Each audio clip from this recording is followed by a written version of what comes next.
Q6 E-Tron. At first glance, just another premium all-electric Audi SUV, the next step up from the Q4 E-Tron.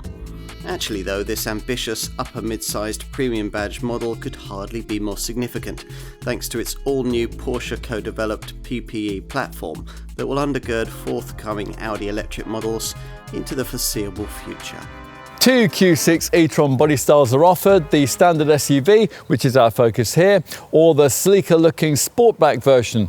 Either way, the look is very Audi and clearly a size above the Q4 E-Tron. In fact, this car is almost as big as the old Q8 E-Tron model from the next class up. Despite that, at 4,771 mils in length, this car is considerably smaller than two of its most obvious rivals. Up front, the double-deck lighting face is completely new, with super slim daytime running lights positioned high and the main beam headlamps concealed further down in the bodywork. Where this car really stands out as an all-new design, though, is inside, where the cabin is completely different from any Audi you'll have seen before. So let's take a look.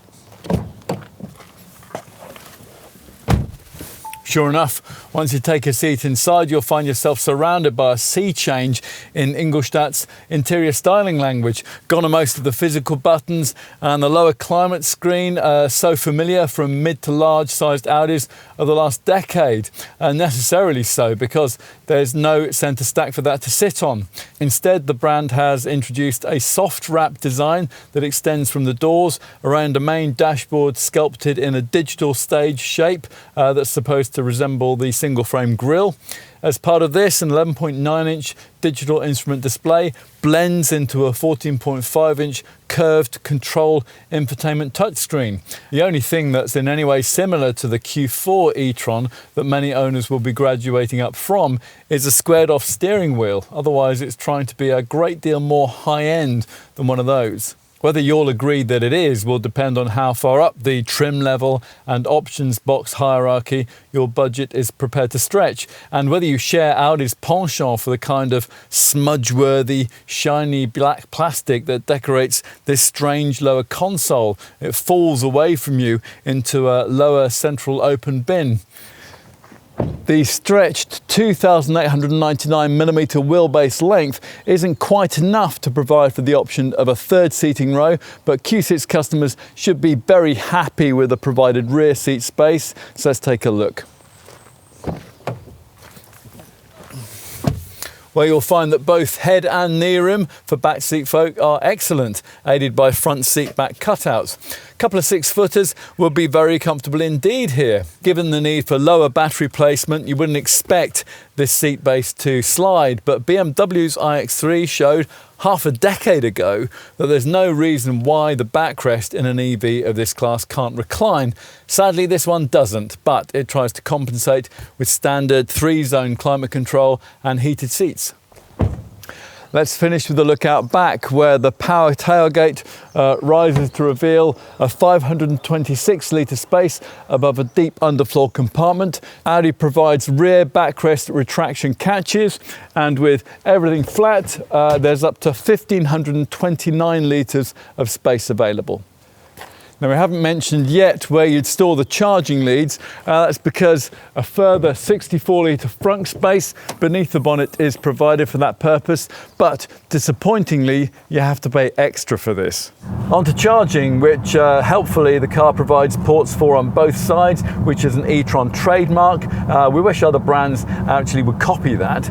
Only one port can accept the fastest DC charging rate, but you can AC charge from both sides. We're not sure why it's really necessary for the charging flats to be motorised though.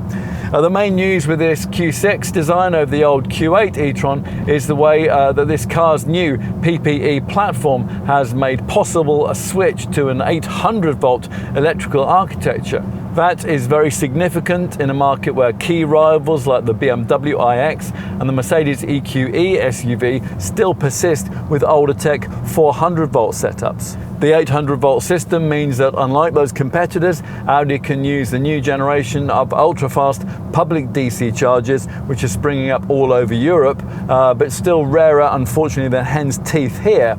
It also means that at the right kind of charger, the Q6 e-tron can charge at up to 270 kilowatts, and 158 miles of range can be added in as little as 10 minutes.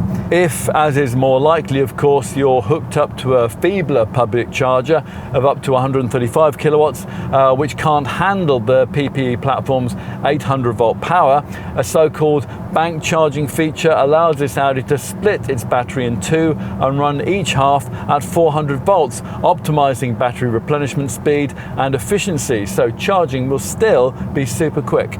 So how quick is that? Well, the 10 to 80% DC battery replenishment time is 21 minutes at 270 kilowatts, hooked up to a typical 7.4 kilowatt wall box. The Q6 e-tron AC charges from empty to full in 12 hours in base 82 kilowatt hour form, or in 15 hours with the 100 kilowatt hour battery.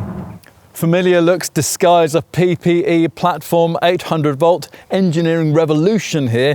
This really is a fresh stage of EV development for the brand, which you get a better feel for in the luxuriously redesigned cabin.